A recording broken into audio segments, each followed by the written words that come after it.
for now.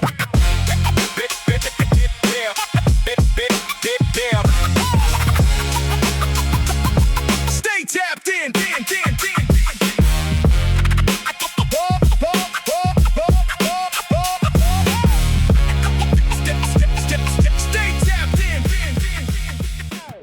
Yeah, so you know the vibe. Episode 3 in this bitch. You got Noni in here. OneGotBeats. Hey man, it's a vibe, man. Hey, cuz, man, you just got back from New York, ain't it? Yeah. I was out there for when I got out there Wednesday morning. Yeah, so I was out there Wednesday to Sunday. So I got back Sunday night. Okay, how that was? It was good, man. It's good. You know, anytime I'm in New York, like it's just, you know, I'll be moving around. I'll be on the go. So, you know, it's just like nonstop, just, you know what I mean? Like seeing people, getting food, you know, doing the runaround and shit. So it's cool. Like when I get out there, it's always go, and then I come back and then it's like slow motion. So okay. it was good. It was a good time. What's some things that you did out there, and what's some spots that you know you recommend for people to go out?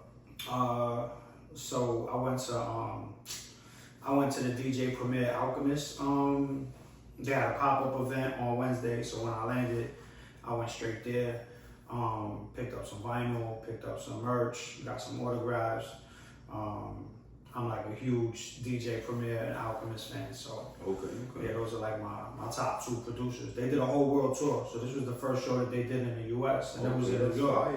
Yeah, so they sold out Webster Hall. That shit was a whole vibe, like wall to wall. Like Jadakiss came out, Styles P came out. Like a lot of like New York hip hop people were there. So it was a dope ass event. I had a good time, bro. I was just like chopping it up with people. I got some Melly Mel, which is like hip hop OG royalty, like 80s fucking MC.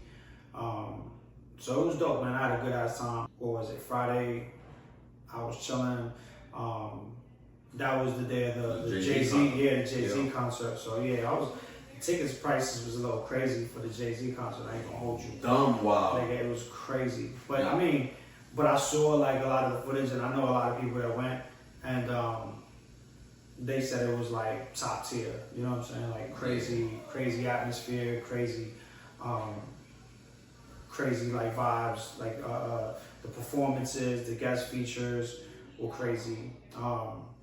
The Sunday night show was wild because people try to rush Yankee Stadium. Yeah, I was just about to say he was out there trying to like calm him down. That's what he said, that he was running late or some shit. Yeah, bro. The show didn't start till like after midnight. Yeah. I guess it was supposed to start before that, and then niggas going bugging out outside. He talking like, oh, I'm just trying to make sure everybody was good. Which I thought was cool as fuck. Yeah, it's dope, bro. Like, cause you know, I think for him, it's just making sure that everybody that wanted to get in could get it. Cause they had everybody going through one entrance. Oh nah. Yeah, it was only one entrance that was open. So into the Yankee Stadium. Yeah. Oh no, they bugging. Yeah, so everybody that went into the Sunday show went in through that one entrance. It was one door. I think the security company wasn't prepared for like that level of like. They Brooklyn that shit. Like they niggas just rushed in, dove right in. And it was crazy because they got a couple of videos that you could see of like people climbing over people, and then they actually stopped the other entrances, and they had everybody going in through one entrance. So like literally thousands of people all went in through one entrance. Damn. Yeah, so I mean, just let alone it being open like that in just one spot. I know it took dumb long for niggas to go through it. Oh yeah. I mean, and that's why the show didn't start till after midnight, because they wanted to make sure that everybody that got tickets got in. And you know, according to Jay, when he came out and made his statement, he just wanted to make sure that everybody, not only that paid for tickets, got to see him perform, but everybody got in safe and nobody got hurt. So I thought that was dope. And overall, like the performances looked dope. Like there was a lot of, I think he had Beyonce come out to night 1. He did Reasonable Doubt, which is his first album. Right. Night 2 was The Blueprint. And then night 3 was kind of just like a mix of, you know, just whatever. So, you know, it's kind of dope because you got to pick your era based on what night you were there. Yeah. So, you know, like for the extra, you know, 90s heads that were like day one Jay-Z fans, they got you got to see that. Yeah, you know what I'm saying? And then like the early 2000s Jay-Z with The Blueprint, and you know, and then your overall whole fans had the Sunday night closeout, which was crazy. Yeah, I mean, I didn't get to see the whole thing, but I seen clips and it looked like he gave fans a great experience, which is big, obviously, and obviously it was sold out, so that's fucking, that's good for them, Yeah, of course. yeah. So it was a dope weekend, man. Dope weekend for hip hop, especially like New York hip hop. You had DJ Premier, you had Alchemist, you had Jay-Z. So it was like a real dope weekend to be out in New York. So. Well, obviously, one thing that wasn't dope about the weekend was the Conor McGregor fight. Oh yeah, yeah. Obviously, it was sad news. I'm a big Conor McGregor fan. Obviously, he's been out for 5 years, and he comes back and fight Max Holloway. Bro, his leg wasn't legging. You know what I'm saying? Like, nah. it buckled underneath him.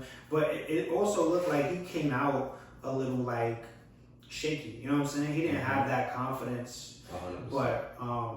But I also think with like that much time out the ring, it happens, I mean, what fucked me up the most is that if you look before the fight, he was training. They had usually they have like a longer video where they're watching them like prepare, right? Yeah. And he's there, he's throwing leg kicks and shit, and they kind of cut off the showing it too early, And then obviously when he comes out, they had a video where they were showing where he was taking off his Crocs and he was limping before the fight. Yeah, I did see that too. I think there was a lot of speculation about him not being in the best shape for this fight and just taking it for the bag. Honestly, what I think too, was kind of mind fucks me up is like, all right, you've been training for so and so time, and this whole time you didn't realize that your shit was a noodle. Like his leg went out there like. Nah, I don't think that he didn't realize it. I think he knew it and just again, he went there for the bag, Yeah.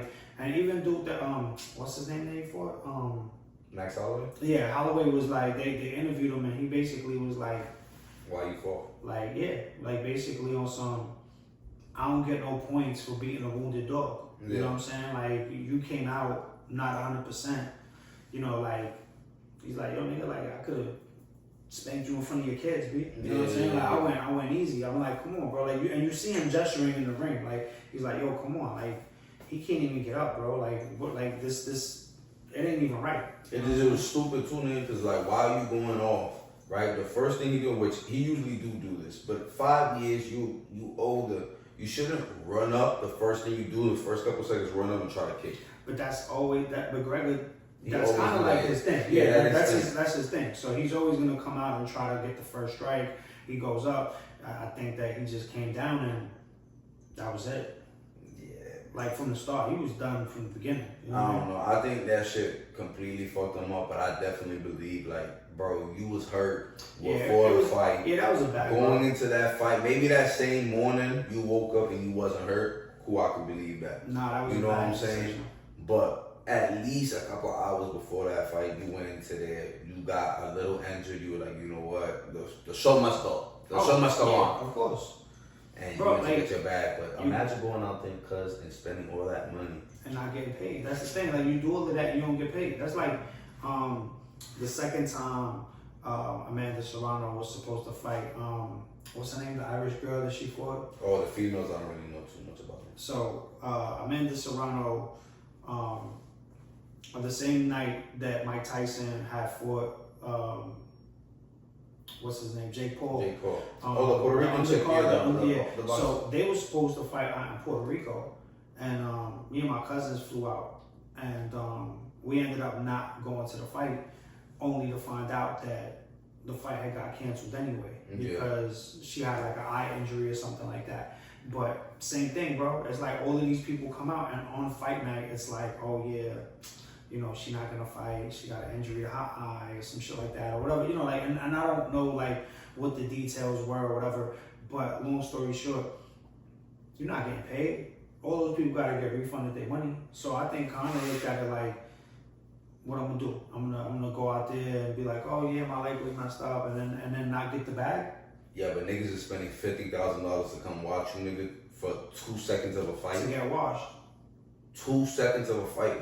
He didn't even get washed. I'm not even. No. Yeah, because he didn't even read. He didn't get washed. He didn't get washed. But he didn't touch nobody. He didn't get nothing happened. Nothing It wasn't. happened. Yeah, the juice wasn't worth the squeeze. Nigga, to wait 5 years, niggas been waiting to watch this nigga. For him to come back, do that. Mind you, before he took the 5 years off, nigga, you got hurt already. So it's like, niggas already like, damn, all right, damn, Conor's legacy, He got hurt. He comes in 5 years after. First thing happens, 2 seconds of the fucking ding, ding, ding. You was better off not fighting because at that point, look at what you do to your legacy. That's what I'm trying to say, nigga. You have too much bread already. You already, nigga, he really made the UFC popping again. That's what McGregor's known for. Yeah. McGregor's known for being the face of this shit. Nigga, and even like how you said, he wasn't confident. Usually when he loses, nigga, you see how it was with Dustin Poirier? Shit. I fucked your mother. I fucked your wife. That nigga there. Oh, I'm the Irish king. He couldn't though because he knew he buckled, bro. You know what I'm saying? It's like you can't in good conscience or you know what I'm saying, like just go out there talking shit after you fucking dragged all of these people out. All of these people have paid all of this money to see you come and buckle. Like his whole leg just buckled. That was it. It wasn't even like it wasn't even like, oh, you know, Max got a kick off and rocked his shit or whatever. Like no, like you just came in out of like nigga, you came in not 100%. Nigga. Yeah, period. And you went to go try this fucking kick, nigga, that you shouldn't have fucking took. Like, nigga, that's what blows me. Like you said, yeah, he comes in, that's what he do. I agree, I even say that. But like, if you go in a couple minutes before it, right, and you fuck it up a little bit, you like, you know what, I'm gonna take this back, let me still fight. You not gonna think like, yo, let me try to not like at least fuck up my leg the first. Now, if you like, yo, my shit already fucked up and I don't wanna fight anymore, okay, go in there and take a first kick and nigga pretend like you fall. But to actually go out there, nigga, and try to hit the nigga, miss and fall, and then you get up, you fall, and then you get up, and then you fall. It's like, bro, you blow me, bro. And I lost my money because of you, bro. Like, that, bro. The truth comes out. Nah, bro, that's what this whole thing's about. It's my money, nigga. Like, bro, you should have never did that. What I would have respected is, yo, you know what? I got called the injury before the fucking fight. Now niggas is hot because they lost their money, cool, but now you can come back and fight again. You feel what I'm saying? Come do some shit. Niggas don't want to fight. Niggas don't want to go through the same thing twice. Nobody wants to do that. So now they already know, nah, this nigga's injury prone. Yeah, but after 5 years, you really thought that he was gonna come back and put on the show? Yo, after all them steroids, nigga, after all them Lamborghini yachts rides that he been relaxing and shit, you would think the nigga will come back. Not 100% the same because you older, but I'm not thinking like, yo, the first couple seconds you come in, oh, me leg. Nah, me leg. Niggas don't be hungry like that no more, bro. I think that once you're comfortable at that level and with that course of lifestyle, he not fighting like he hungry.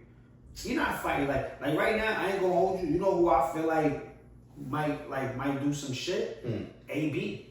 Yeah. AB on comeback mode, son. Yeah, you see his face and shit, how he's acting and shit. AB on comeback mode. You told my niggas, y'all need the time going to sleep by 10 o'clock. Yeah, bro, like, and I like to see that level of discipline. Like, he hungry again. I think that niggas done play with AB name so much that he feel like he got something to prove. And I would love to see AB come back and do some shit. Man, shout out to AB, man. AB fucking, if he get back, bro, I ain't gonna let that be fine. He talking about fighting Ryan Garcia. And I feel like that'll be a comeback story. You know what I'm saying? From you know, like being a drunk. You know what I'm saying? Like people looking at him like yo, you crazy, bro? Like you doing all of this live streaming shit with these youngins. You know what I'm saying? I mean, I'm not gonna hold you. This shit is entertaining as hell. Nah, I think it's funny. The shit with him and Dean is funny as fuck. Yeah, shout out to Dean too. That shit's hilarious. Them boys together, I mean, they're good as duo. I mean, the whole thing with the drinking is funny. They got those he gotta bring that shit. They be sloppy. I ain't gonna hold you. Like watching them, sometimes I'm like, yo, the crash outs are corny. Yeah. But there's something about like AB remind me of one of my boys. My man was a fighter from the Ville. Rest in peace, my man Cap. But like AB reminds me of my man Cap. So it's crazy because when I watch him, they got that same like when they lit. They always right, never wrong. You know what I'm saying? Like and the shit like when AB be when he be slurring and joking and shit, and be mad funny. Like AB, I think that's gonna be a crazy comeback story for him. Yeah, bro. But I do think he should stay with the streaming too as well, bro, because that shit getting him back, and he low-key fits that. Like AB's always been entertaining. Absolutely. So you know, it already kind of goes with it. Now the shit that he's doing. You know, for how funny it is, maybe he could do it a little different just because it's like, nigga, you already at a certain age too. You know what I'm saying? Where I feel like the shit that he's doing, the crash out shit, nigga, you a boxer, maybe you don't gotta do all that shit. I mean, but it's also who you are. Like, I think that age doesn't determine how you act. Like, when people be like, oh, act your age, it's like, to me, if somebody, like, if you, like, yo, people crash out of all ages. You know what I'm saying? Like, people, like I'm supposed to not react to being upset or somebody do some dumb shit because I'm older than you. Nah, I could agree to that. I'm talking about more of like, okay, if I may be right, I'm a boxer. I already have this aggressive type of personality where it comes like I'm funny, but I'm dead ass serious at the same time, right? I don't think you should be in an atmosphere where, like Dean, for example, Dean is known for boxing niggas on the street, talking about niggas' mamas, getting smacked, all this shit, right? So if you put them together, it's like, damn, AB, maybe you shouldn't be doing that. Now, the same type of characteristic of being a crash out, I could fuck with that because that's what AB's always been. But there's something about his personality on stream that's just funny as hell. Nah, they're hilarious together. Yeah. And I think they coexist perfectly just because, like you said about the shit with Dean. Before he was doing that everyday stream with AB, he was coming off very corny and a dickhead. Right when he met with AB, it was like all the shit he was doing became a little more funny. I think he was getting bashed a lot. He kind of still do come off like that, bro. But at the same time, I think that, you know, it's just when you're like putting yourself on display all the time, people see different sides of you. They see the good sides of you. They see the shitty sides of you. Because we all got sides to us. You know what I'm saying? That it's like, you know, maybe like some people drink and they don't hold their shit the best. When certain people get put in positions where they're in uncomfortable settings, you know, like they tend to maybe like lash out or be like passive aggressive. You know what I'm saying? Like when you're on display like that, especially like streamers, you see a lot of sides of these people. You know what I'm saying? Like I think the only person that's done like a really good job at from my experience is Kai. Kai, yeah. I feel like Kai does a really good job at like getting like the fun, happy, like I'm enjoying this all the time. And niggas be getting confused. Kai has a lot of shit that he does behind the scenes. Yeah. Like a regular ass nigga that you were like, if you seen on camera, you look at him a little different, but he don't put that persona up front. Like he knows he's very like he knows how to put himself together. Kai's marketable. Like he knows that there's ad revenue to be made and that there's like investor dollars. So he's not gonna like fuck up the bag. Talking about the bag, you seen that Kai he denied the contract with Nike? Yeah, that's crazy. Yeah, they were telling, he talking about they were gonna send him all this M's and shit like that, but he was like, nah, because he, you know, obviously he's Christian, he believes in God and stuff like that, and obviously Nike, you know, quote unquote, allegedly doesn't really push for Christianity.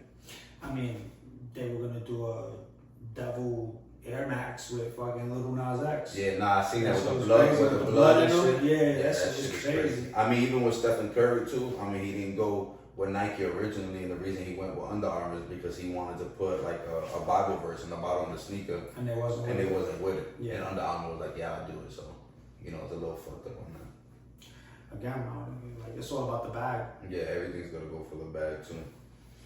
Let's touch base a little bit about the Jim Jones. Obviously, he's getting a little crash. He's getting bashed right now, obviously, for, you know, his appearance and what he wears with his clothing line and shit like that. How do you feel about that? Obviously, they're saying that he's a little too old to be wearing what he wears. He's old to be fresh.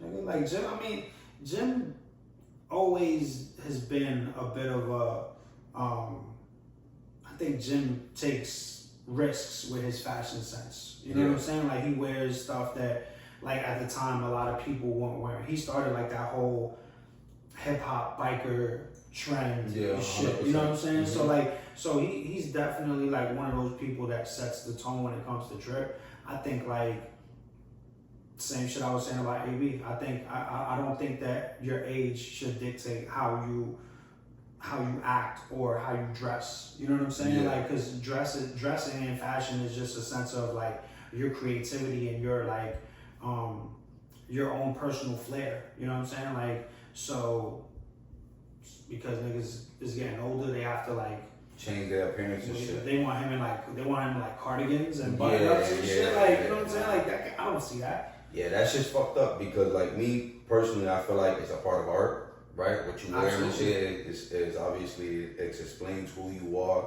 your culture, things and that stuff. So I feel like to try to limitize the way somebody looks or what they wear, depending on their age, it's kind of fucked up, you know, because it's like, me personally, I'm gonna always wear what I wear forever. You know what I'm saying? And if my mentality changes where I want to wear something differently that is quote unquote in my age, then that so be it, you know. But you know, I feel like nigga, I'm gonna wear Jordans forever, nigga. You know what I'm saying? That don't matter how old. Who dictates what age people have to like transition their fashion? You know what I'm saying? Like that's like I heard that there was Gen Z, the new Gen Z, whatever. Yeah, they're saying that that like Air Force Ones are Unk shoes. I'm like, yeah, and that's another thing too. I mean, it's just like anything. I think updates in time. So so just like what the Unks had with Air Forces, a lot of people not wearing Air Forces nowadays because it's an Unk shoe or because it's not it anymore. Nigga, I got four pairs of Air Forces right now that I got on my rotation. Yeah. You know what I'm saying? It's like, I'm forever gonna wear that shit. But then again, somebody look at you nowadays, like if you still wearing those shits, then you a Unk. And it's like the new generation's coming in, they creating their own narrative, what they think is popping. And that's like crazy. If you don't follow that, now it's like you not in the culture, you don't know what's lit or what's fire, you know, and that's just how shit is nowadays. But again, that's why I think that not paying attention to trends and just doing what you do sets you apart from other people. Yeah, nobody's authentic anymore. Yeah, everybody's just wearing everybody's wearing what everybody else is wearing. So when I drive past like fucking schools now, all I see is kids with Crocs and gray sweats and black hoodies. That's all you see. They all look the same. There's no like, you know, like, bro, when I was younger, it was like, you knew like who like which one, like there was a fashion sense for every like demographic, like even financial demographic, you know what I'm saying? Because you didn't have to have bread to get fly. You know what I'm saying? Like there was like streetwear. It was like the fucking fatigue, the army fatigues with the hoodies and the Timbs and the army jackets and shit. You know what I'm saying? Then it was like,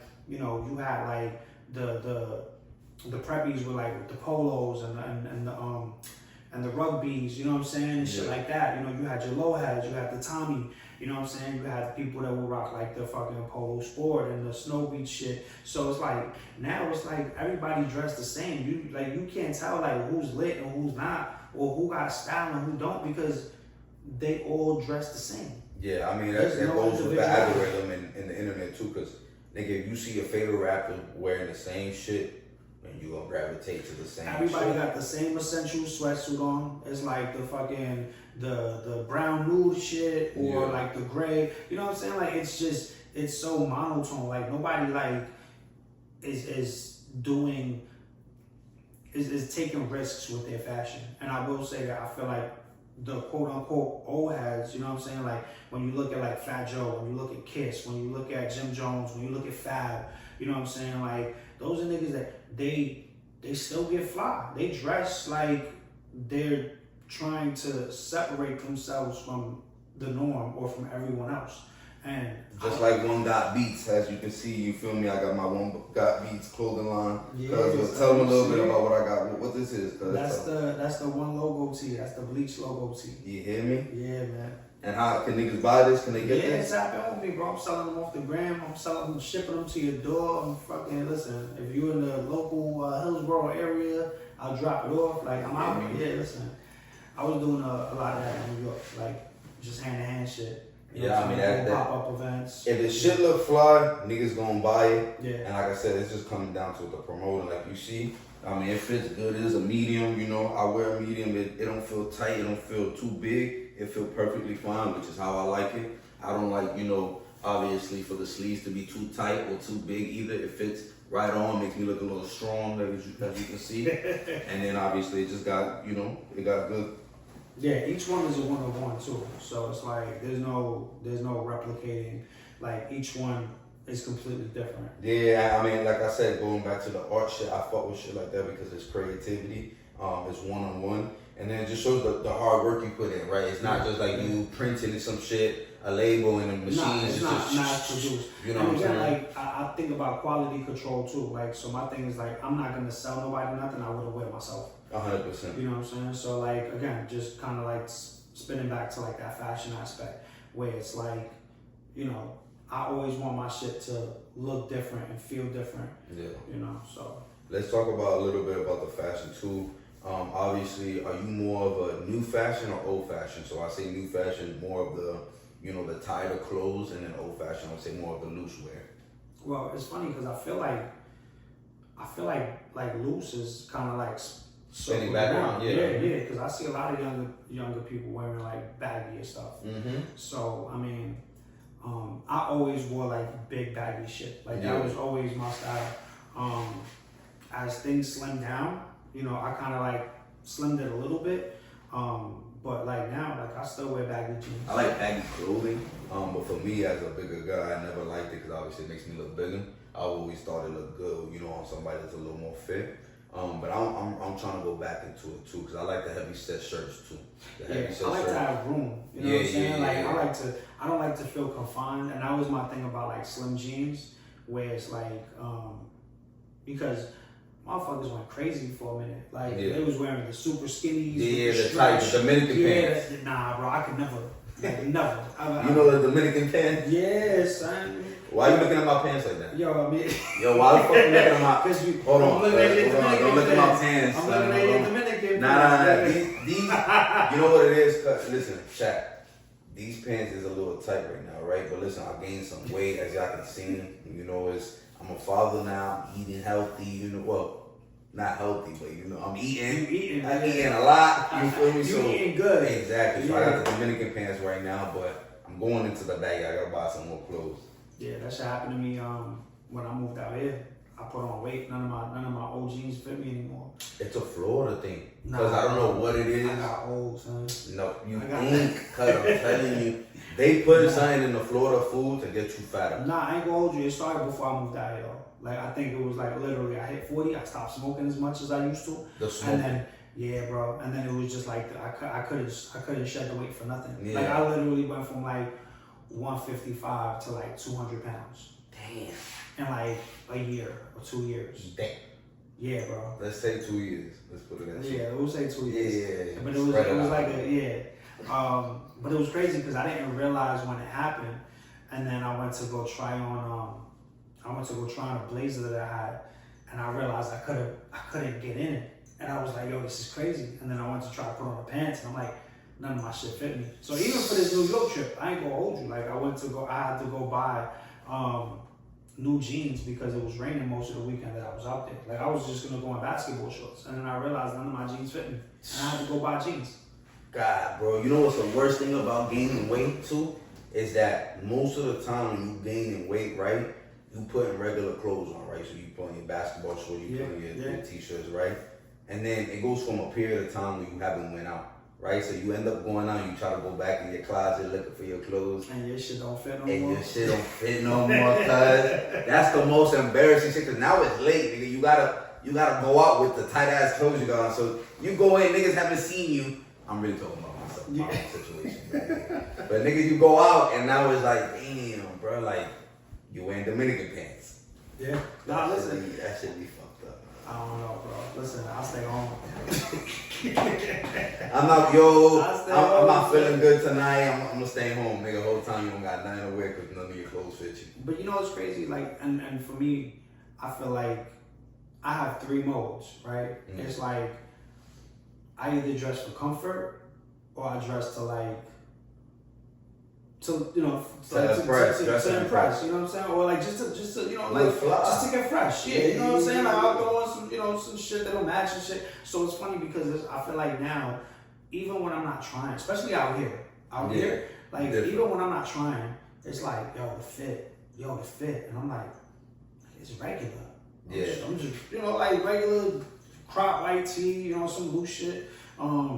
You know, like I'm big on my denim and my footwear, so it's like, and my hat always gotta match the footwear. So now next thing you know, it's just like I'm inadvertently just going out, putting myself together, and then you realize everybody, especially out here, because I feel like in New York, everybody kind of has like a fashion sense. Yeah. So now it's like Over here, we try to get the fashion from over there. From yeah. up north. So and the crazy thing is like every time I step out, first thing, oh, you from New York? You from up north? Where up north you from? Yeah. Like they already know. Yeah, because obviously for us, like when y'all casual wear for y'all, it's us going out and looking fly, right? So if you coming out, like just for example, you got a white G-man. For us, this is G-man, a white tank top, right? And then you got some shorts that fly, go with it, and you got the hat that matches. That's fly. That's popping out, going outside. You know what I'm saying? It's not no club shit. Yeah, you know what I'm saying? You don't got no jeans. Yeah. But that's stepping out. You trying to put something, because if not, nigga wearing just a raggedy ass shirt, nigga some shorts and just going out. Yeah. If I would have popped out to your house, nigga, just regular, not trying to look good, nigga, I'm putting some regular shirt that don't match, with some shorts that don't match, with some different fucking socks. Like to me, I can't even think about that. That's the thing. My default setting is like The moment I step out of the house, I put together. I'll throw this on to go throw my garbage out. Yeah. Like No, I can't 100%. leave. I won't leave the house not put together. Yeah, you know what I'm saying? That's just the culture though. Over here, there's no creativity, there's no artsy, there's no, like obviously in New York, that's everything, right? Like the blocks, the what you eat, the way you talk, the what you see, what you hear, like everything there has to do with, I guess in some way, culture. Over here, you don't find that. But that's There's more country. That's crazy, bro. Cause I shop out here. Like this spots with shit. Like I go to international mall. Like there's stores there. There's shit. Yeah, but none of the name brand clothing that you get in these stores are from here. You go to New York, you're getting brands from home. So that's the difference too. Yeah, I mean, but nigga, I'll H&M and Zara that shit up, nigga. Like, which is cool, but that's not for us. That's not going out, right? So like for the shirt that I had on, what's it called? Hellstar, for example. Hellstar is a brand from New York. You know what I'm saying? Nigga, they wear that shit over here because of the fact is, nigga, that's a big brand store from New York. You know, like it's a culture shit. Like niggas is not wearing this because they want to wear it because it's New York shit. Yeah, and not just the New York. I use that as just like a reference. It's more of like the culture, lifestyle. The like what you're wearing is brand. You know what I'm saying? Brand. Exactly. You know what I'm Yeah. saying? So you know that's one thing about Florida here is that we picking up from other shit now. We have our own wave. Don't get me wrong, but when it comes to like clothing and art and shit like that. But I feel like there's enough New Yorkers, tri-state areas, up northerners, whatever you want to call them, out here where it's trickling down. Because I see, like, when I go out, I see other people, like, put together, too. You know what I'm saying? Like, not everybody's a fucking slouch. Nah, but You know that what I'm comes saying? from a background. I bet you majority of the people, right? For example, in New York, you might see a white boy gringo, nigga, putting that shirt on. Oh, yeah, of course. Over here, you're not seeing that, right? So unless he has a background where he's hanging out with Morenitos, Spanish niggas that got culture that coming from up north, or he's seen that he following on his social media pages, they're not wearing that. So that's the thing too, is like, yeah, you might see it out here, but that's because it's gravitating. There's a lot of people from up north that live over here, Philly, New York, whatever the case may be. Yeah, absolutely. So in some way, not only is that, but there's no big name people from Florida. You know what I'm saying? Where they can follow, like for example, Rod Wave is one of the biggest here. Kodak, for example. Nobody's like, yo, let me watch what they wear, right? There's nobody like you get like like nobody wants to dress like Kodak Black. Nobody's. No, I mean no shots. No shots. Shout out to Kodak. Yeah. I mean, Kodak has put on. What I mean is that he's not the fashion staple when you think about like Young Thug or some shit. Yeah. You get what I'm saying? Or like a Jim Jones, like just I'm saying people who are known in fact. Pharrell, like people Pharrell, that are perfect innovators in the fashion with the fashion. world. Yeah. You know, so that's one thing about it. We don't have too many people here. So when you think about who do we go to for inspiration, you're not looking at Florida inspired or down south inspired, like when it comes to like fashion. Yeah. You know what I'm saying? Well, you gotta change that then. Yeah, no, we definitely gonna do it with our merch right here, as you can see right here, and then we're gonna make our, Stay Tapped In merch as well. So yeah, we're gonna get the Noni Dominican jeans too. You know what I'm saying? it comes in one size, nigga. That's it. All sides. Is Dominican and extra Dominican. Let's talk about the Yellowstone bison. So obviously at Yellowstone Park National Park, there was an old man that was, walking around obviously at the park, and this bison was just laying there. And I guess the bison, when he passed by, he was antagonizing the old man. And basically the old man starts running and everything, and he keeps running over the old man. Like the bison. He trampled him. Yeah, he spun him in the air. Yeah, the nigga went up in the air like 5 feet in the air, nigga fell. The nigga starts running and shit, the bison, and we'll pull that up too so y'all can see it. But yeah, bro, that shit was crazy. Yeah, I leave wildlife alone. Yeah. You know what I'm saying? Like, I don't feel the need to engage with animals. Yeah. You know what I'm saying? That's very, like, people, our people don't. We leave those things alone.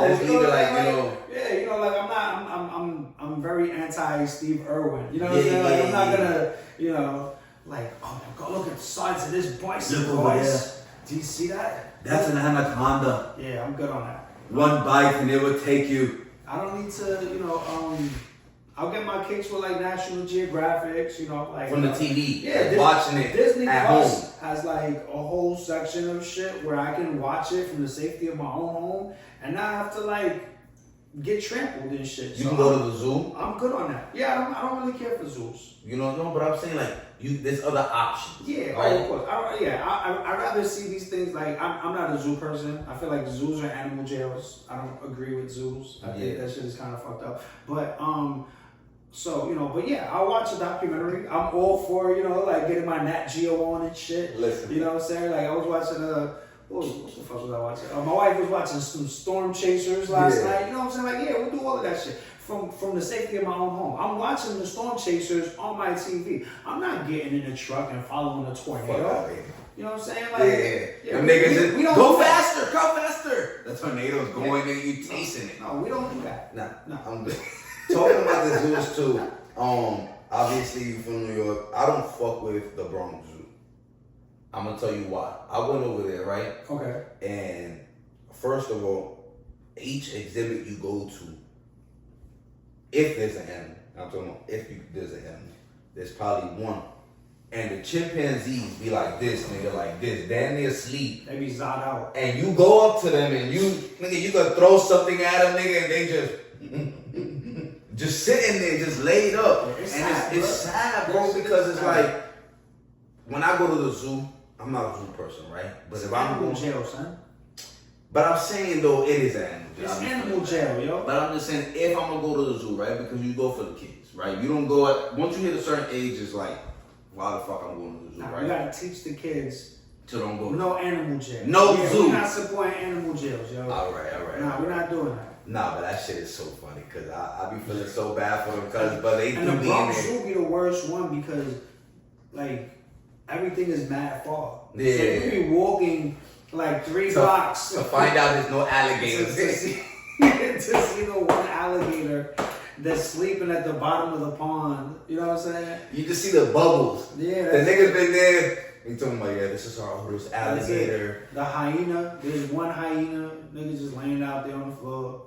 Yeah, they like. And it's not really a hyena. It's a coyote that they got that was just like they the pump form up, of you know what I'm saying? Yeah, they got this strong ass coyote out there thinking there's a hyena. Say no to animal jails. Yeah, bro. Especially the Bronx Zoo. That nigga need to close down. Bronx Zoo, first of all, they gotta close down.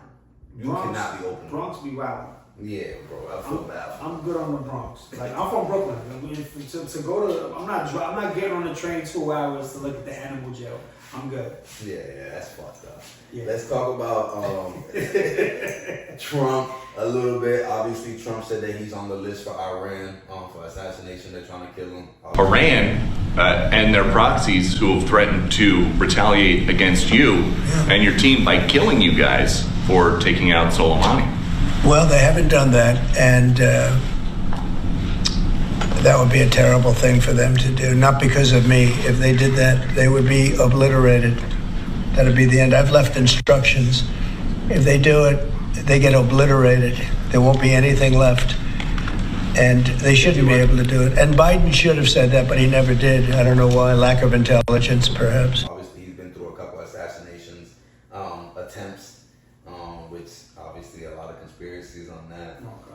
But, you know, he's also has said that, you know, if the case is that they do assassinate him, he already has 1,000 missiles set to be deployed to hit Iran. This nigga Trump is a gang leader, son. Trump is a gang leader. He's like, yo, listen, if they take me out, you gotta ride for me. Yo, listen, you gotta ride for me. You gotta blow up these niggas. Nah, you gotta ride for me, son. You can't let you can't let them hit me and not do nothing. That's a gang leader, son. Nah, that nigga's gangster too. Cause when he did when he did to Venezuela, yeah, that nigga said, yo, listen, we're gonna go to Venezuela. We're gonna leave the U.S. Go to a whole other fucking country or whatever the fuck. Take the niggas out and come over here, right? And come back here, yeah. And the nigga said, you see how we did this in 24 hours. No men were injured, blase. And then it was funny because Venezuela won the WBC for the baseball, right? Versus USA. Yeah. And he was like, oh, Venezuela, that's the only win they have. And it's like, he's gangster because it's like, yo, nigga, you went and take their dictator. And if you know about Venezuela don't play, bro. They don't play about the people like this. Crazy. Don't get me wrong, there's people out there, and I know because I have family members from Venezuela, so I can tell you, like, there's people who big with them, and there's people who not. But majority, they don't fuck with Trump.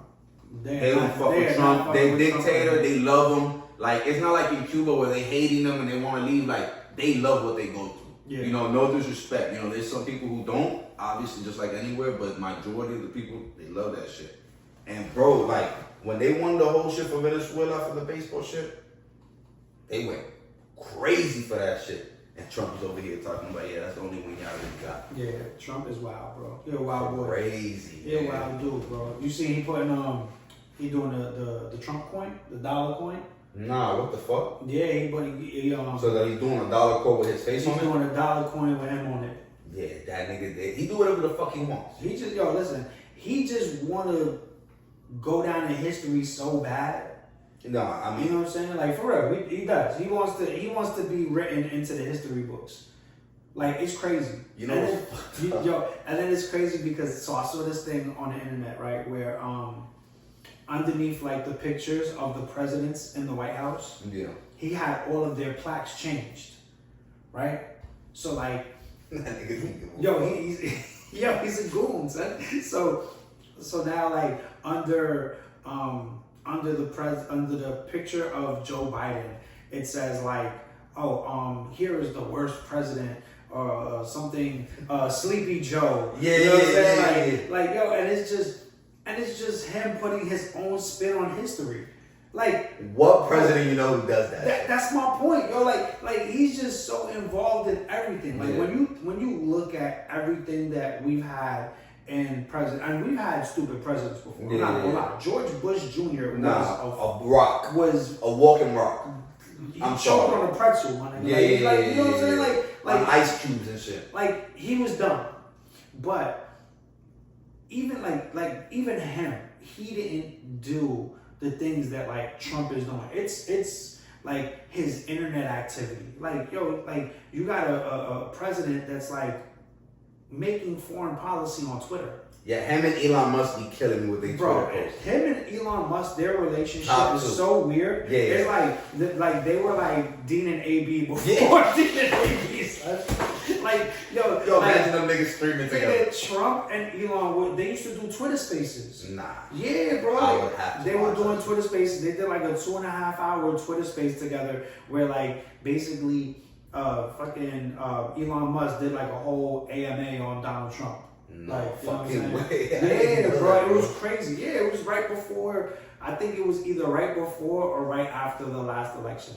That's crazy, bro. Yeah, bro. Those niggas are funny. Yeah. Fuck. I mean, I'm not a Trump supporter. I'm not anti-Trump. I'm biased. I don't play politics. Yeah, I don't do politics. I don't talk politics. You know, but I do give my opinion. But as a person, that nigga's entertaining as hell. No, he's hilarious. Listen, he is entertaining on a different level, and it's funny because like a lot of the people in my family, like you know how it is, bro. They you either love them or you hate them. Yeah. And the people that hate him on a level that's like ridiculous. Yeah. And then the people that love him on a scale like ridiculous. Michael Jackson, some shit. He just entertains the hell out of me. Like I'm never not surprised by some of the things that come out of his mouth. Like I don't take it serious. Shit, and I'll just be like, okay. I guess this is what it is now.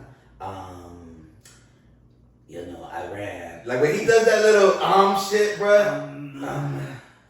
We have a plan with the Iranians. I spoke to the president. He's a special guy. You know. Special guy. I'm doing. You know. What's the Korean nigga name? Damn, bro. So about Kim Jong Un. I spoke to Kim. He's gonna great guy. Great guy. You know. We're planning something together. We went to a. He wanted to kill some people, and I told him not to. I told him no, we're not gonna do this. If we want to, like that nigga. We came together. We have a plan. It's a great plan. It's the best plan. All right. There's no plan like this. All right. You couldn't get 5 world leaders together and have a plan like this. Only me and the Kim can do it. That's it. Yeah, he's crazy. That's exactly like no other president in time has the balls that I think that he has. Like to do this shit and not give a fuck. It's a blind ego, and it's hilarious. Donald Trump has the confidence of Yeah. He's out here wilding. He's a particular type of guy. Let's put it that way. He be out here doing the most. Hey, but let's also talk about in the Brandon Mall, there was 3 kids that went into the dressing room of the Dick's Sporting Goods. What, was it a shooting? I'm so sorry. No, it wasn't a shooting. Well, technically we don't know yet. Okay. But I guess 3 of the kids, they went into the dressing room and 2 of them came out. Obviously, nothing has been said yet besides that they did catch the 2 kids on site. So I could, take you up here because I supposed to take him to get a job. Oh. And he was like, okay, I'll be home. And then that was it. I didn't see him no more after that. While investigators work to answer what happened inside the Dick's House with Sports store at Brandon Mall, Samuel Law is left trying to understand life without his son. Oh, it's very hard, man. Man, God knows. I mean, it's so much stuff I got to do. I'm just trying to stay strong. Law tells us the person found dead inside the store was 15-year-old Jaden Law. Deputies say shots were fired inside the store on Friday afternoon, and an employee called 911. When investigators arrived, they found a person suffering from a gunshot wound inside the fitting room, while surveillance video shows 2 people running from the store before they were detained. The police is at the door. He started grabbing a seat and told me to sit down. I'm like, what do you want me to sit down for? What's going on? And then that's when he was like, well, I'm sorry to say that your son, Jaden's been killed. Or, a firearm, and something must have went left in the situation. Somebody got crossed in that situation, and 2 kids that walked out got caught. And, sadly, somebody's life, especially a young kid, was murdered, That's hard. That's like the Nolan Wells thing. Yeah. You familiar with that? Nah, I seen a little bit about it, but let's touch base on the Nolan Wells, right? So Nolan Wells was a teenager from Mississippi. He got on a boat with some friends on 4th of July weekend, and he never made it back home. It was just, he's the only black friend in a circle of white friends. Right. The suspicious thing about it was that after all of the friends got back and he was found missing, most of them deactivated their social media accounts. Oh shit! So the mom and the father went looking for him, and his location was pinned to like a friend's house. The car was there, so they were able to get his phone back. But then there was like nobody knew where he left, where he was. Like they're saying that that he went to this island with the friends, and that they left him on the island with some girl. The girl saying that he left with the friends, and now I think new evidence, like a picture surfaced of him with those friends after at a pool party after the whole like them leaving the island. Yeah. So like now it was something that didn't even have to do there's with a the lot of island and shit. So I mean, initially they were saying that he was left on the island. Now they're saying that there's pictures of him after the island.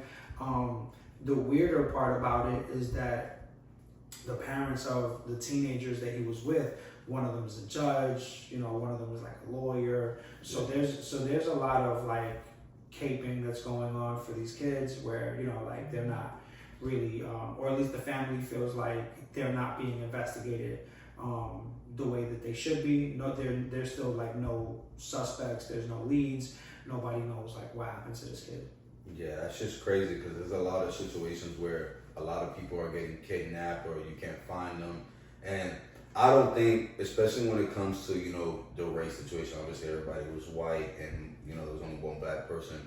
I mean, even in these movies, they're doing situations of, you know, high melanated people, you know what I'm saying, where it's just like, they're doing rituals, they're doing different shit. Not saying that that's what happened with this guy, because obviously, you know, we still don't know what happened, you know. But it's just going into that where it's just like, you just gotta be careful with who your friends are. Like who you friends are. I'm telling that shit to my daughter because, you know, it's like some of these girls. There was a not too long ago, a bunch of girls went to Mexico. One of them didn't make it back, and then they found out that the girls had something to do with him. You know, like you gotta be careful with like who you hang out around. You know what I'm saying? There's a lot of like people that they be around you, but they just don't fuck with you. And I think that young people don't understand that. Like they don't realize that there's people that are out there that are envious. You know what I'm saying? Even at that young age, like they see things that they may have or see that the type of people that they are and like envy them because of those things, and don't realize that can be like dangerous to their. Yeah, I mean, it's fucked up too, because you ever seen that documentary on Netflix? Hi, I'm Brian. And I'm Gabby. And this is our Ford Transit Connect that we've been living in. And we thought it was finally time to give you a tour. Gabby and Brian seemed like a loving couple. Talking about you, baby, burning hot. Oh. But behind the scenes, they would get into arguments. No, turn it back.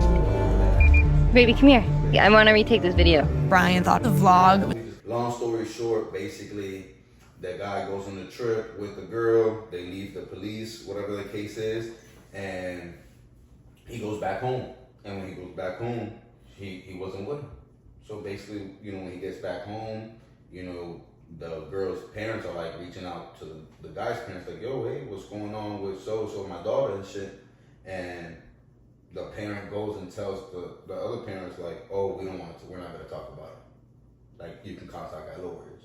So basically it goes viral, like, you know, they're going out, you know, putting out, oh, where's this girl, missing girl? Long story short, it comes to find out that he killed her and left her like in some woods and shit like that, and they ended up finding her a long time after.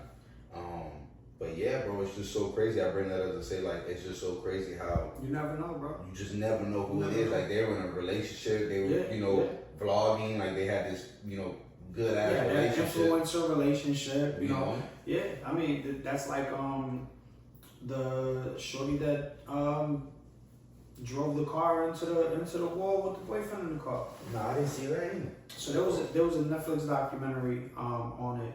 She was basically a high school girl. They had just it was her boyfriend and the boyfriend's friend, and they got into a car. She drove the car into like a wall, or they hit some building or some shit like that. And originally they thought it was an accident. Like, she was saying that she passed out behind the wheel, and then as investigators started to look into it, they realized that like it couldn't have been an accident based on the speed that they were going, based on like the turn that was taken to get to the area where they crashed at. And then there was just like a lot of documented history of her being like erratic and violent. But the sad part was that they ended up charging her with like vehicular murder on both of them. So she's locked up. Both of the kids that was in the car died. And again, you know, it's like she still claims her innocence, but it's just one of those things where like you never know. Like if I was a parent and my daughter died in a car accident, and now all of a sudden the police are telling me that, you know, they suspect foul play. You know, it's like I'm looking at everybody different. Not just him, but his parents. You know what I'm saying? Like anybody that may have known something and didn't say anything sooner. You know, it's like there's a lot of foul play out there, and there's a lot of things that happen.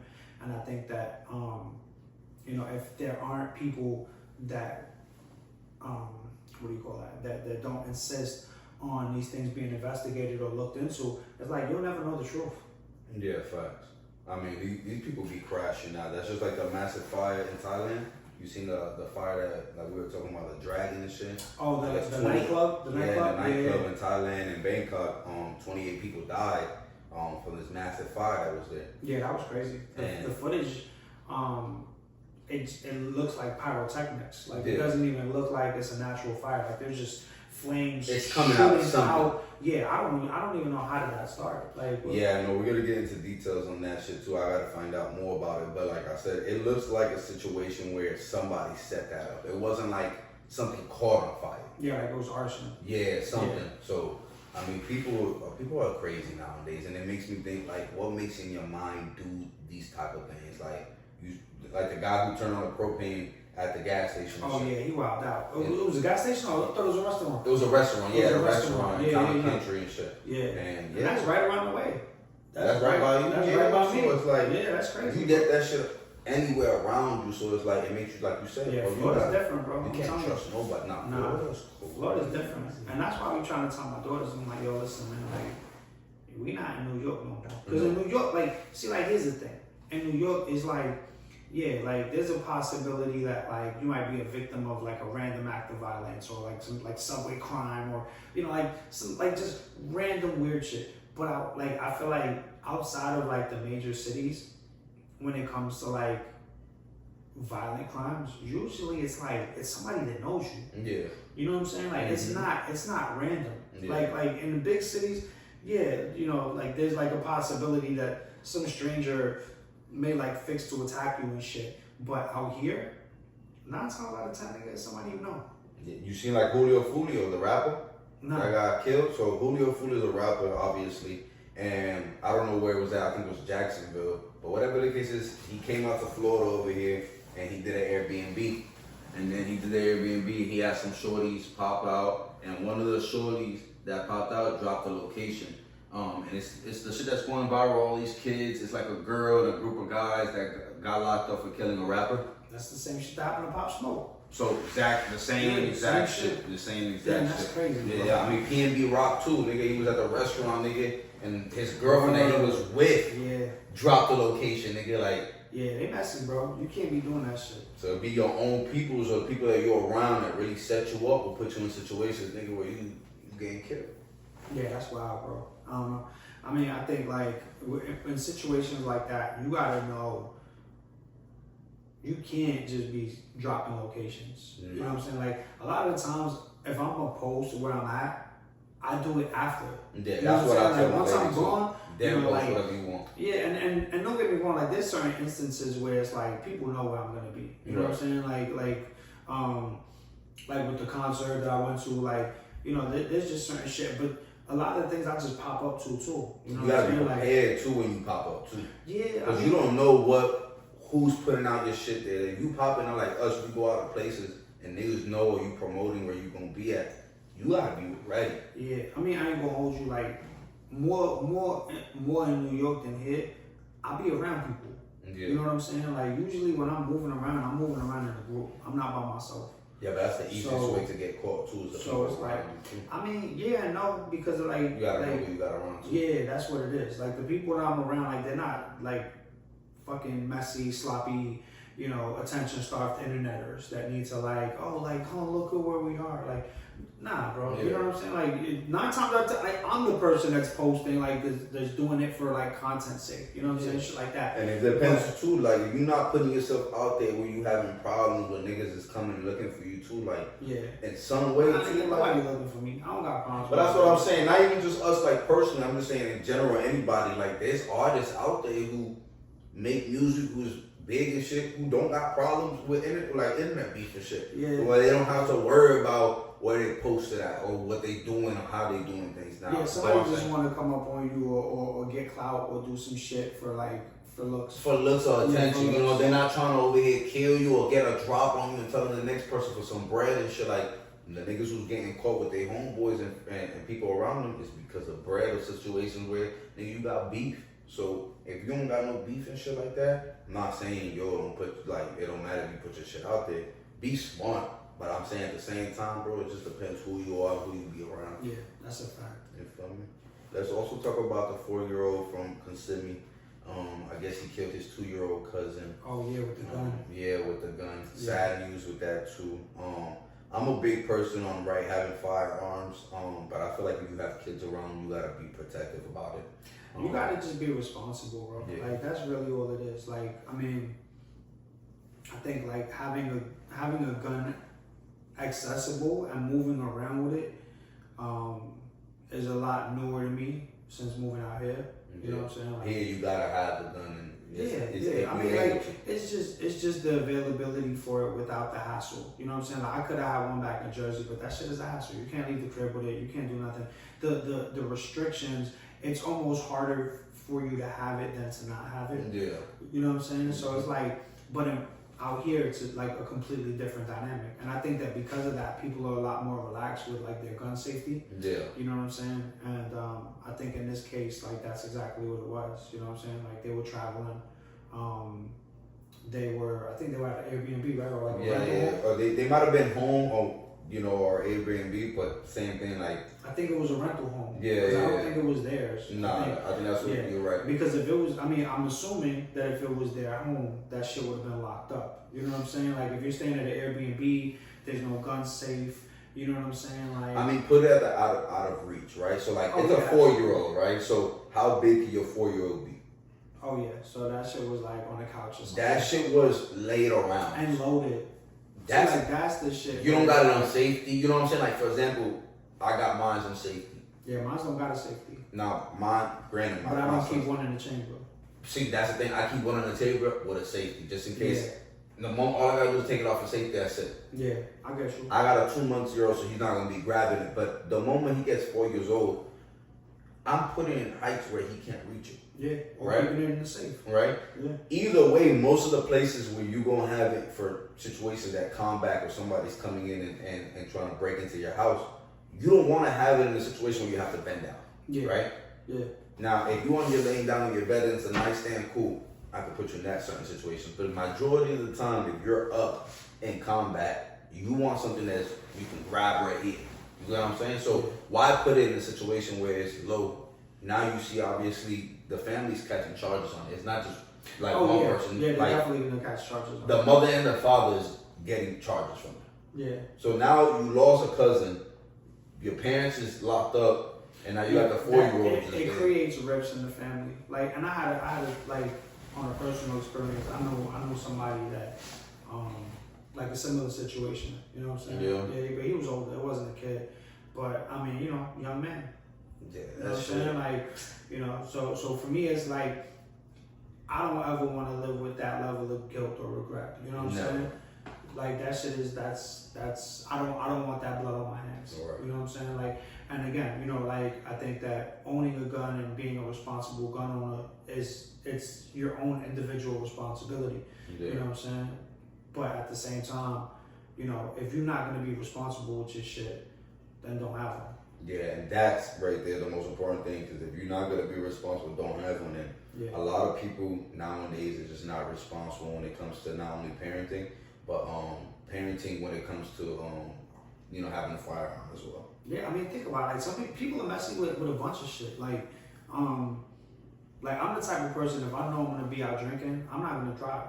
Yeah. I'll Uber everywhere. The whole time I was in New York, all I was doing was Ubering. I'm not so because again, I know like I'm outside, I'm drinking, I'm chilling, I'm moving around with people and shit. You know, like I don't ever want to be in a position to fucking catch a DUI. Cause so like, you know, like on that level, I already know. Like same thing with you know, being a responsible gun owner. It's like you gotta know, like if you're gonna have a gun in your home where your children are, or where your family are, or where even if it's not your immediate family, like if you're having guests, visitors, you know what I'm saying, shit like that, like things like that, you know what I'm saying. Your kid could go fucking slumber party in fucking whoever's house, and you don't know if these people have guns out. You know what I'm saying? Like, I think nowadays too, people feel like, and I might be wrong, it's just what I see, that being responsible is overrated.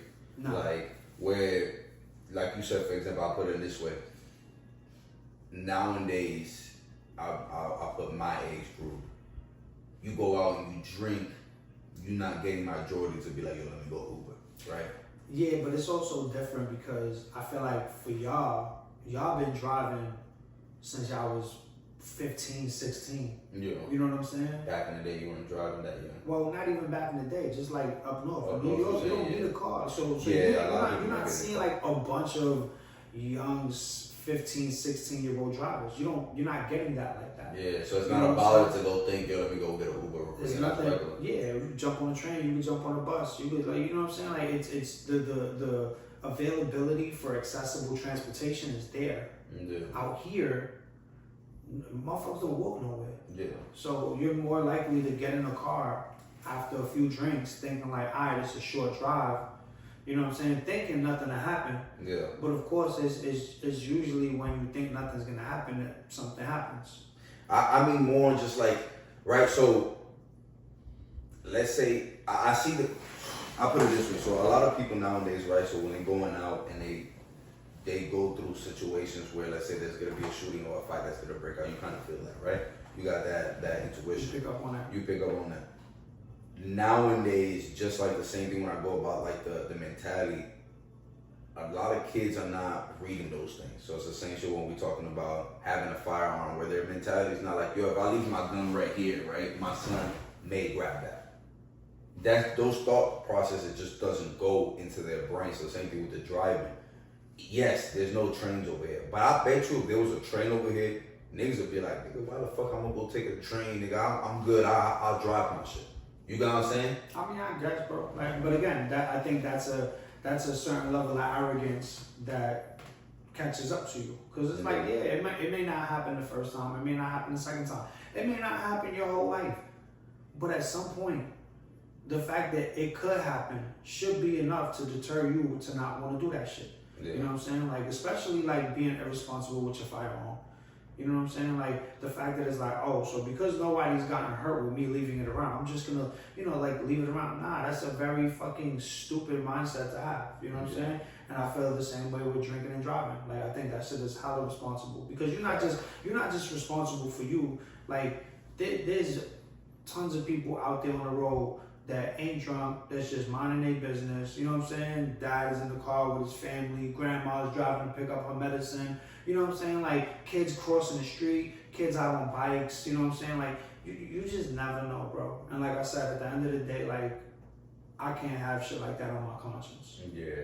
You know what I'm saying? And DUIs are expensive. You know what I'm saying? Like, that shit is expensive, my nigga. Lawyer fees, fines, you know what I'm saying? Like they take your license, now you bumming rides or you gotta pay for the Uber. Yeah. Like it just ain't worth it. And after a couple strikes, you can't even get your license back. Yeah, bro. So it's like, and again, you know, like I may not be like too old to dress up a certain way, but I'm too old to be fucking sitting here dealing with DUIs, bro. Yeah, that's fuck that. See, that's where the age matters. That's where the age matters, right? That's where I start showing my age, right? I'm like, yeah, I'm not doing that, bro. Yeah, fuck that. Yeah, I'm good on that. I got an unpopular opinion, right? Okay. Some people agree, some people don't. I think around your age 12, 13, let's not matter too much about the age, but I think at a certain age you should have your kids learn about firearm and how to use a firearm. I don't disagree. Yeah? Because there's some parents they're like, oh, having your kids with guns, oh my God. I mean, that's insane thing. Like, obviously, we talked about the 4-year-old situation. I don't think he should have a gun at 4 years old, but just to the fact of like kids are not as responsible, and things can happen anytime. But I feel like that could say the same thing with an adult. I think it's just proper training. I think teaching young people how to handle firearms responsibly is no different than putting a young person behind the wheel of a car. You know what I'm saying? Like if you could give them, if kids could drive cars out here, you know what I'm saying? Like at 15, 14, then you can teach them how to properly handle a firearm. Now, I'm not saying give them guns and let them let them be outside with them. But like, nah, I'll take my kids to the range. I'll teach her how to shoot. You know what I'm saying? I'll teach her gun safety so that like any event that like one day she just happens to be around one and I'm not around, at minimum she knows enough to not just fucking aim and squeeze or like, you know, understand. Protect herself. Well, not even just protect it. I'm just talking about handling the shit. Where it's like, yo, like, you know, you go to your friend's house and there's a fucking gun there. You're not grabbing it by the trigger and accidentally discharging it. You know what I'm saying? You're understanding an A-frame, understanding like don't point at nothing you're not ready to destroy. You know what I'm saying? There's certain practices that gun safety teaches you that I think everybody should take a gun safety course. Whether you have a gun or not, I think just understanding the dynamics of gun safety is important. They should, especially out here. Any open carry state should be teaching that shit in school. Facts. Like if you teaching that in school, because they talking about drugs and all this other shit. Yeah, and I'm not saying go into the school with guns. Like there's props. You know what I'm saying? You could go in there with an air gun, the plastic guns and shit like that, or even if you don't look frames. But just to show signs of gun safety and show signs of how to handle a firearm. Yeah. You know that'd be good. I'm not saying shoot, but just like, yo, you know, if you're in a school, you know, and granted, you don't want kids picking up guns in school, but like, yeah, you know, like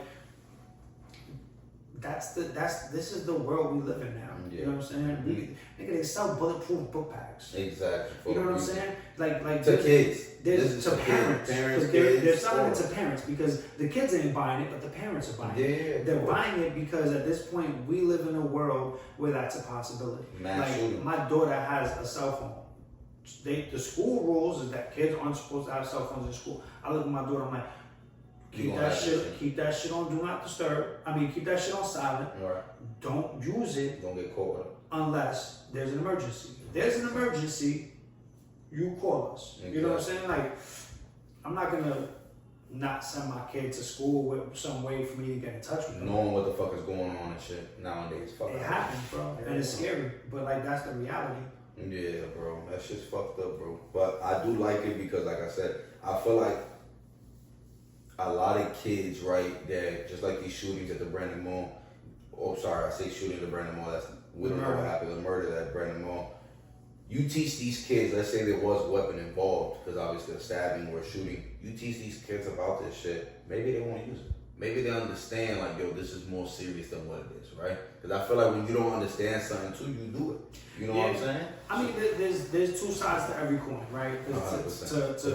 For every kid that you're teaching gun safety to, there's someone that's gonna go and use the things that they've learned to go and fuck around with it. It creates curiosity on both sides because now you have that kid that knows that, you know, his dad keeps a gun in his drawer, and now he's gonna go around and maybe look for it to fuck around with it because, you know, like that particular lesson or whatever sparked that curiosity.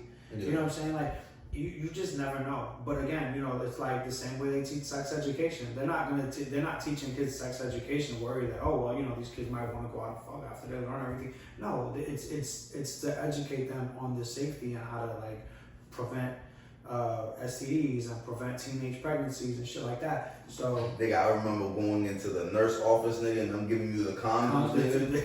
Nigga, I used to go in there.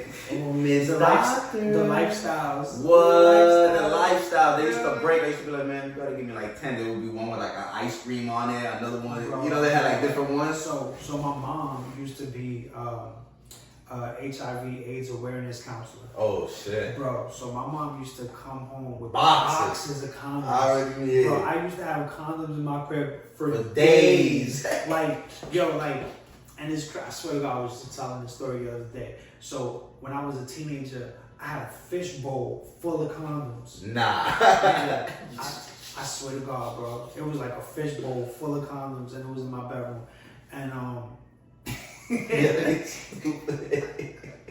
yo, I swear to God, this girl came over and looked at me, and she was like, "Yo, how much fucking are you doing?" Yeah. And I had to be. I was like, "No, it's not like that." Not my mom, Yo, you know. My mom's like, and when you explain it like that, at first they're kind of like, "Yeah, right." Yeah, and then I go in my closet and they see that I got a Boxes. box with cases of condoms. They either believe you at that point or like, yo, you're sick. And it's like like, you have a problem. They're like, yo, what are you doing? How much pussy are you doing? Right. Like, no, like, it really wasn't Sex that fiend serious. and shit. But nah, like, yo, it was, I swear to God, it was the funniest shit ever. I used to do the same thing. The guy had like you know the Pokemon cards. They had like I used to have like a booklet of Pokemon, like where you could put them inside the little sheet and like right. You had the Pokemon condoms? Yeah, nah, nigga. I used to put the condom, the Poke condoms, nigga. The Pokemon? The Pokemon. He said, gotta catch them all. Nigga, I put them all, nigga, catching all my nigga. Come in, all the kids in it. And I used to line them up, nigga. And I remember, nigga, when I would pull it out, nigga, I would open my drawer up. Get my binder, like the same shit, like it look like the binders where you have like the disc for the music and shit. Yo, you had collectible condoms? Collectible, nigga, and I used to put them because I didn't want my mom to see them loose and shit, right? And my mom's one thing about it, she bought me the Pokemons, but she was never interested in like having conversations or looking through them. Yeah. You know what I'm saying? So like, I was like, yo, if I put this shit in there, because one time, nigga, I put it inside the disc of the PlayStation game, and nigga, she would come and clean up like the room and shit, and put the games away, cause you know what I'm saying. I would have the game disc laying down on the table and shit, and she's like, "You gotta fucking scratch the fucking disc, nigga, put the shit in there." So one day she did it, and thank God, like you know, she didn't see nothing there. You feel me? So I was like, nah, that they're like they going in the Pokemon comic. That's the funny. Pokemon shit. That's fucking Hey, before we get out here, I want to talk about one thing too. I've been seeing that's been surfing back up the Charlie Kirk situation. I don't know if you know. Oh, the trial? Well, not just a trial of basically of his murder. Basically, so you know, obviously that he got shot by that white boy, whatever the case is. Yeah. That's what they're saying, speculation, right? Yeah. So supposedly they were saying that they made headphones that exploded. So I saw a video about the microphone. That it wasn't the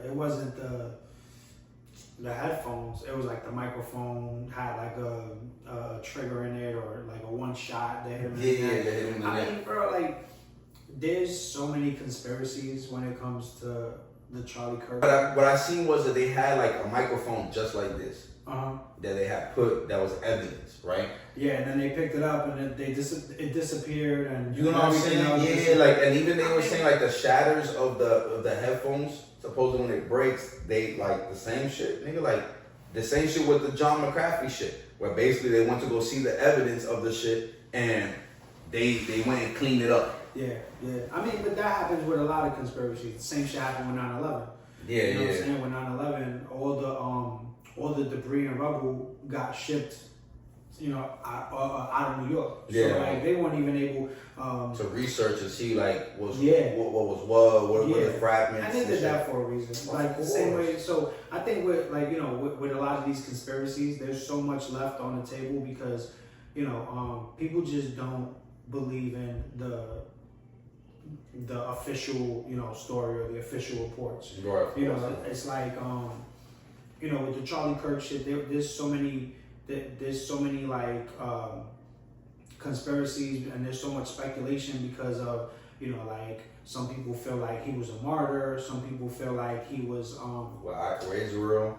They said that he was connected with Israel as well. Oh yeah, with Israel. That's why they killed him and shit. There's people that think that he was like a sacrifice, you know what I'm saying, and like all of that was from his like wife part of the agenda. Yeah, so you know, I think like Charlie Kirk was one of these people that I didn't agree with everything. Like I didn't agree with everything he said. Yeah, me. Actually, I didn't agree with a lot of the stuff he said, but there was a small percentage of some of the things that he said that I did agree with. You know what I'm saying? Like, so I think in a case like his, right? Like, I think it's more about the message than the messenger. Yeah. You know, but nonetheless, people didn't. There's a large population of people that didn't fuck with him. No, and there's a large population of people that did. Yeah, I mean, on both sides. If you fuck with him, you fuck with him, but he was very too outspoken. Like, I feel like the way he would say certain things made sense, but the way he would put it would be cruel where people wouldn't want to take it. Again, people will agree with the message and not with the messenger. Yeah. You know what I'm saying? I've said things that people will agree with me, but they won't agree with me because of how I say it. Yeah, you know what I'm saying? Yeah. And I think that like that's the case with Charlie Kirk as well. I think a lot of it kind of came from like people felt like he had a very like condescending tone. Yeah. You know what I'm saying? Like he came off a bit arrogant at times. 100%. But at the same time, you know, like it's just he came from his perspective of being a hyper conservative Christian. Yeah. You know what I'm saying? So if you're not like in that demographic, you may not agree with all of it. You know what I'm saying? So, you know, I didn't agree with like a lot of his racial profiling and statistics. I think a lot of his statistics were like it was misinformation. Yeah. And he was using inflated metrics to perpetuate a certain stereotype. But again, I think that's also part of that, you know, hyper conservative market where it's like, you know, they have their own mindset of how things are, and they'll die on that hill. And like literally, it's crazy because when he got shot, he was talking about like gun violence and minorities. It was very ironic. Yeah, because then a white person come to kill him. Yeah. That shit's fucked up. I just don't like how the situation cosmic is. injustice. Yeah. At the same time, you know what I mean? Yeah, because you talking about certain shit and whatever you put out there is gonna come to you. It comes back, yeah. It comes back to you. Yeah. But like I was saying, I don't like the way she handled things. I think she moved very quick. There's speculation that obviously she was involved in the whole situation. Wait, she who? Charlie Kirk's wife. Oh, okay. I don't know. I don't know enough about her. You know, I know over the weekend they were preparing for the trial. Yeah. You know, I caught some of that on the news. But like if you watch her interviews and certain things, the way her approach is, the way she kind of was crying, the way she moved fast. I guess the business that he was owning, basically 5 years before they met, whatever the case is, she came into like his business. You know, they fell in love at sight, and now the business is under her name. So they basically say that like she got with him to like, you know, get part ownership of the business. Supposedly that she worked with this foundation where they were trafficking kids. You know what I'm saying? Yeah, bro, you gotta look at her. Like, there's a lot of shit that you know, Charlie Kirk and her and the wife, I don't know her name, you know, that they're just coming out. So I think just like a lot of the shit. And we'll go back to the John McCaffrey as well because I want to touch base on that. Just like a lot of shit where it's just like there's always a hidden agenda or a secret shit that we don't know that is not in the front page of shit. You know what I'm saying? We're like behind the scenes. And that's the thing, like even with the John McAfee shit, like it was him wanting to be a whistleblower and basically saying like, all right, well, you know, this is what's happening. You know what I'm saying? Like, what was he trying to put out there? Because he had like files or something. He was saying that that the government had a lot to do with trafficking drugs and trafficking children. Yes. And that a lot of that was tied to like government stuff. Which we all know about the government too. Been doing that for the drugs and cartels and shit. I mean, it's there's always the government big brother conspiracies, you know what I'm saying? And a lot of it has been tied down to or locked into human trafficking, you know, like especially like the whole Pizzagate shit, like Yeah, that. that shit. So And they're putting peaks on everything. yeah, that was different. Yeah. But even back in like the 70s or the 80s, they were talking about how the government was bringing drugs in through Nicaragua Yeah. to fund drug dealers in areas of like LA and shit like that. Like the whole crack epidemic came from like cocaine that supposedly was brought in by like the government, and they even make shows about it. I think if you watch Scarface, you know, like that's like legit shit. Well, Scarface wasn't the government. Like that was like those were cocaine dealers. But like, if you ever seen Snowfall? Nah. So Snowfall. I've heard it's a show, right? Yeah, it's a show on Hulu. Yeah, Crazy. So it's basically like a young kid from Cali who gets plugged up with this coke plug, and the coke plug just happens to be like a fucking CIA agent that's bringing in drugs from other countries and using that money to get back to the government. Yeah. You know what I'm saying? So they write these shows based on like it's loosely based on fiction, but like realistically, you know what it is. Like, yeah, they gotta put that shit in front of you. That's the law of the world. Obviously, I'm big on conspiracies, and I feel like a lot of this shit that we don't know, but we do know, they gotta put in front of you. So now the shit with McAfee was that he was gonna he said that if he was found dead, that all of his that he had like files and hard drives that were in this condo building in Miami. Yeah. And right after he was found dead, that building just happened to like collapse. There was like the building collapsed. Yeah. You know what I'm saying? The side of the building just like, or half of the building the part where his apartment was in and shit, right? That whole shit just went under. Like the other half of it was good on the sides, but the middle part just happened to be just dropped. And then IDF. Yeah, the IDF was the only people that were allowed on site to go through the rubble. Which is weird, because why the IDF there? The Israeli Defense Force. Yeah, why they the ones? Because I'm sure that whatever information was on that discs went back to them in some type of way. And that's another thing, they too obvious with this shit. So they can't hide this shit. Well, listen, it's obvious to people that are paying attention and that can connect the dots. The everyday person is not. They're not paying enough attention. Yeah. They don't care enough. They're not. Like there's still people that think like 9/11 was like hijackers with box cutters that like took over a plane, and they made movies about it, and people got connected to the story. And shit like they wrong with it. But then you have like the in New York, there's an organization of developers and engineers who basically came forward and said that it was physically impossible for the jet fuel from those planes to compromise those buildings to fall. Yeah, and then in history, there are only 3 steel frame buildings to ever collapse, and 2 of them were the World Trade Center, and the other one was Tower 7, which wasn't hit by a plane and just happened to come down anyway the same day. So, again, but to the people that only know of it through watching the news and through history books and that don't have the curious mind to question the official stories, it's real easy to kind of like paint these situations with a broad brush and for people to just overlook them. You gotta have a rebellious mindset. You do, for you to be able to move forward with this, because if not, and you look like a crazy one. You know what I'm Yeah. saying? When I talk to like people, Kanye. Oh yeah.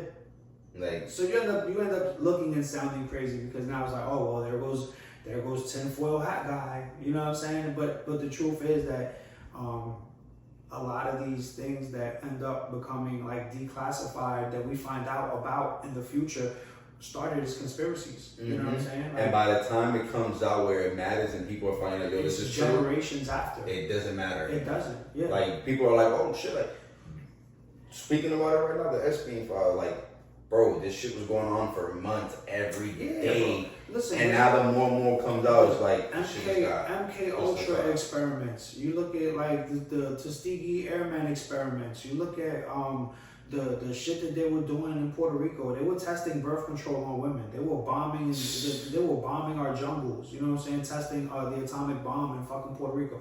Like there's so many things that like when you tell people about this shit, it's like, oh, well those are conspiracies. Until they become declassified, and now all of a sudden, I mean, look at all the stuff that's happening with like the UFO files. Like now they're starting to like declassify.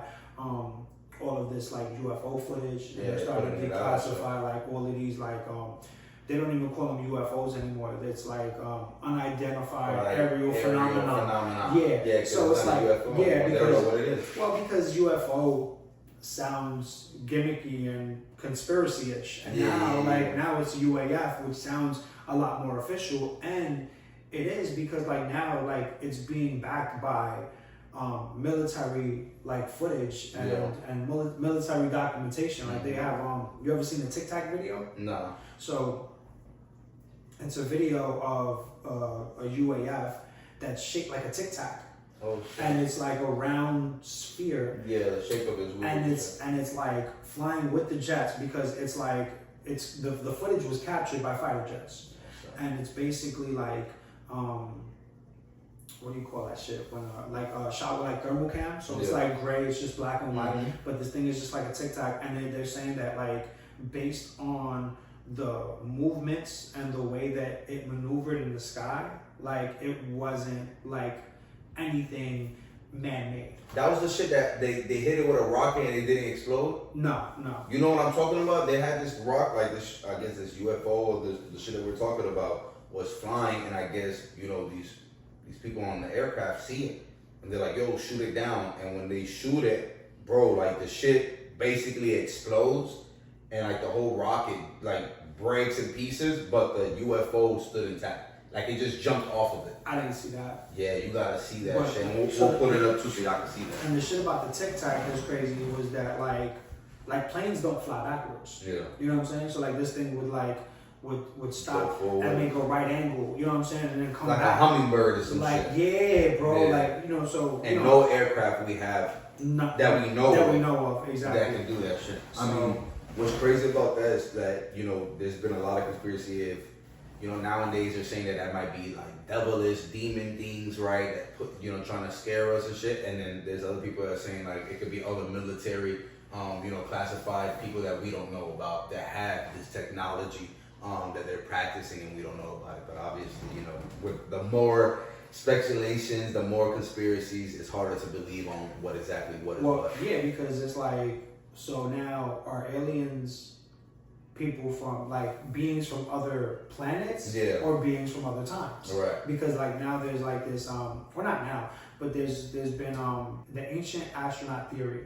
And basically, the theory is that aliens aren't necessarily aliens. They're space travelers from other times that have come back in time to kind of like shape humanity. Yeah. So it's crazy, bro. Like I could go down the whole rabbit hole. Nah, like, listen, I've seen one not exactly like that, and we talked about this before in prior episodes where, you know, supposedly there was a theory where I guess. You know, there was a reset in life, and in the process of reset of life, basically there was humans that, you know, stood here, whatever the case is, and they got captured like on the ground and shit, and they lived on the ground for decades and years, and they adapted differently, where that's why they have that alien look that people are describing that aliens look like, where they have big eyes, things and that stuff. Like obviously within time they've talked about giants, they've talked about people in all white and all black, long hair, blue eyes, things and that such. So the outer earth. Yeah, the outer earth. You know what they're saying? Like they lived in the outer earth or the core of the earth, and centuries went by, and basically time travelers came by, and basically they're trying to change that situation. So like moving forward, we don't go through it again where we develop big eyes and we become that. So basically, we're looking at the aliens are us at a different time. Yeah, listen, man. I mean, I've come to put myself in this mind state where I question everything because I realize I know nothing. Nothing at all. And that's it. And I'm okay with that. You know what I'm saying? Because there's some people who are like, oh, how can you believe this? And they speak with like such levels of certainty. Yeah. And it's like, you just don't know. You don't know. There's so much we don't know. There's stuff we don't know about the ocean. There's stuff we don't know about space. There's stuff we don't know about like the Antarctica and there's stuff we don't know about like national parks and the caves and the Grand Canyon. Yeah, there's certain territories you can't even go through that are restricted. The Grand Canyon, the level of the Grand Canyon that's accessible to like regular people, it's like 3% of the whole park. Same thing with Antarctica. Like, and some parts of that park are like secured, like on some military parks, the park, like Area 51. But like, like you can't go. Like that's another thing that's weird to me. Like anything that's in the world, we should all be able to be free to be able to go see or like explore, right? I mean, that's what our history taught us, is that exploring, right? You can't do none of that. So why are you hiding it? Plain sight, like it just don't make sense for you to hide. So like Area 51, they're like, oh no, nothing's in Area 51 that's really insane. It's just more of like the technology. What type of technology? Yeah. Like, what are y'all hiding? Why is it so restricted? The White House is not as restricted as the fucking Area 51. Yeah. Why the fuck are you more protected about what's in the Area 51 than the fucking president? It's the whole behold the pale horse. You know what I'm saying? Like that Bill Cooper shit. Yeah. Like when you start to kind of like dive down that rabbit hole, you realize that like shit is crazy. We're happy. I'm not trying to kill myself. I'm very happy. I don't want to, I'm not sick. I don't take any pills. I just smoke. I barely drink alcohol.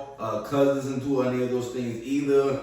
He's happy. He smiles every day. I smile every day. Life is good. Yeah. So, none of the stuff that we say we really mean or anything. This is just opinionated, right? We don't do politics. This is all for entertainment. They're all entertainment purposes, right? Like when we get out of here, we don't know anything. I don't know shit about fuck. Nothing. This is just speculation, conversation. I smoke and get high and start just talking. I'm dead. So, yeah, guys. But let's end that episode 3. The vibe is No Name is Bitch. OneGotBeats. And we out of here. Yes, sir. You're now.